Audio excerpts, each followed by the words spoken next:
Hello everyone, this is doctor Jeevesh Yadav. तो कुमारभृत्य के लिए हम लोग most important 27 topic for university exam according to NCSM syllabus हम लोग देख रहे थे। सीरीज को कंटिन्यू करते हुए आज की क्लास में हम लोग टॉपिक नंबर 25 के विषय में बात करेंगे। स्टार्ट करते हैं। तो 25 नंबर का टॉपिक तो ये है आपका स्प्लीनोमेगेली। ठीक है, हिपेटोमेगेली हमने लास्ट क्लास में देखा था। स्प्लीनोमेगेली मतलब इनलार्जमेंट ऑफ स्प्लीन। ठीक है, इसके ग्रेडिंग बताए गए हैं। नॉर्मल पोजीशन 9 to 11 कोस्टल जो रिब है, ठीक है, लेफ्ट साइड आपको देखने को मिलेगा। When grows toward the umbilicus direction, generally not palpable. Spleen जो है नॉर्मली पल्पेबल नहीं हो जाता है।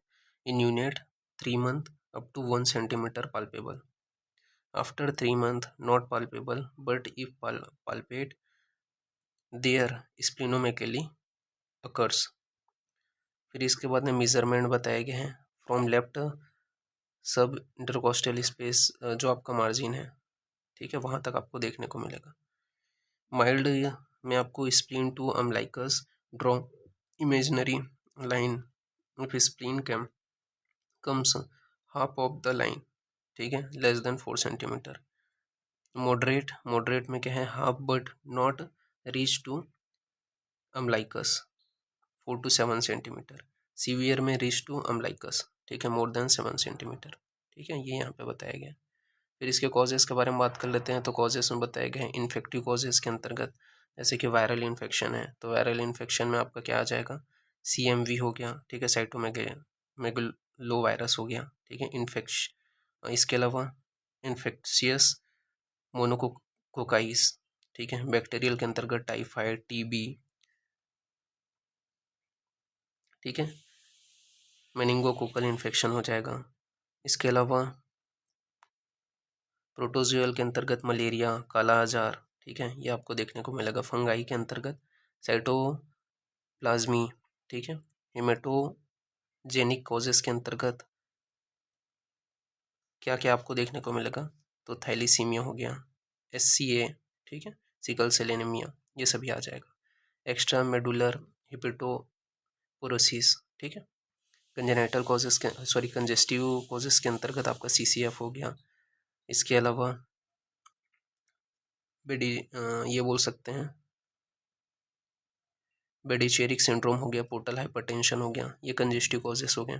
ठीक है, इस स्टेरेज डिसऑर्डर के अंतर्गत आपका क्या आ जाएगा, तो गौचर डिसीज़, ठीक है, नीमोनिक डिसीज़, ये सभी आपका आ जाएगा। नियोप्लाज्मा या मेलिग्नेंसी के अंतर्गत ल्यूकेमिया हो गया, लिम्फोमा हो गया, ये सभी आपको देखने को मिलेगा। कनेक्टिव टिश्यू डिसऑर्डर के अंतर्गत क्या देखने को मिलता है, इन्वायरिंग अर्थराइटिस हो गया, SLE, ठीक है, सिस्टेमिक ल्यूकर इरेथ्रोमेटस, ठीक है, ये सभी चीज़ बताए गए। फीचर के बारे में बात करें, साइज जो होते हैं माइल्ड में लेस देन 4 centimeter, मॉडरेट में 4 to 7 centimeter, सीवियर में मोर देन 7 centimeter होता है। मार्जिन के बारे में बात करें तो during palpate spleen notch and sharp margin is filled to differentiate between splenomegaly and left renal enlargement। ठीक है, नॉच जो है वो फील होगा स्प्लीनोमेगेली में और राउंडेड नॉच फील होगा इसमें रीनल enlargement में। कंसिस्टेंसी के बारे में बात करें तो बताया गया सॉफ्ट स्प्लीन जो होता है वो क्या है, एंट्रिक फीवर, ठीक है, इसके अलावा आपका सेप्टिसीमिया में आपको देखने को मिलेगा सॉफ्ट स्प्लीन। फ्रीम जो स्प्लीन है वो क्रोनिक मलेरिया, ठीक है, या फिर स्ट्रेस डिसऑर्डर में देखने को मिलते हैं। हार्ड स्प्लीन मेलिग्नेंसी में देखने को मिलते हैं। टेंडरनेस कब होता है, तो टेंडरनेस जो है इन्फेक्टिव जो कंडीशंस होते हैं या स्प्लीनिक एब्सेस हैं तब जो है टेंडरनेस फील होगा। सरफेस जो है वो स्मूथ रहता है कंजेस्टिव कॉजेस के अंतर्गत। इरेगुलर होता है, सिस्ट अगर बना है, ठीक है, या मल्टीपल एब्सेस है तो क्या है, आपका सरफेस जो है वो आपका इरेगुलर होगा। स्पेसिफिक टाइप ऑफ स्प्लेनोमेगेली, तो पहला आपका बताया गया है, पहला क्या बताया गया आपका, tropical splenomegaly in malaria endemic area, the patients having a chronic recurrent malaria causes by splenomegaly.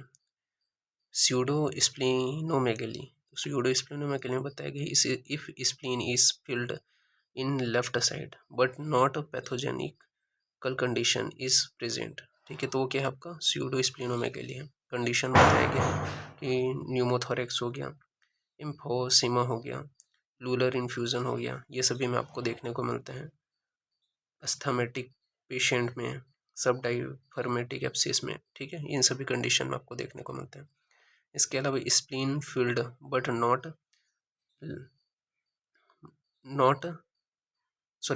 Lungs involvement.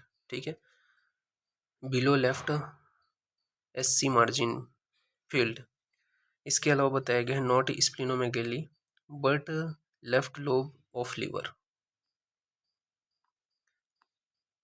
फिर नेक्स्ट है आपका हिपेटोस्प्लिनोमेगेली, तो enlargement of both liver and spleen due to causes of both the aetiology. ठीक है, तो ये क्या कहलाएगा आपका हिपेटोस्प्लिनोमेगेली कहलाएगा। तो ये चीज़ें ध्यान में रखना है। इस प्रकार से ये जो टॉपिक है वो यहाँ पे आपका फिनिश होता है। नेक्स्ट क्लास में आगे का कंटिन्यूशन करेंगे। ठीक है, थैंक यू क्लास।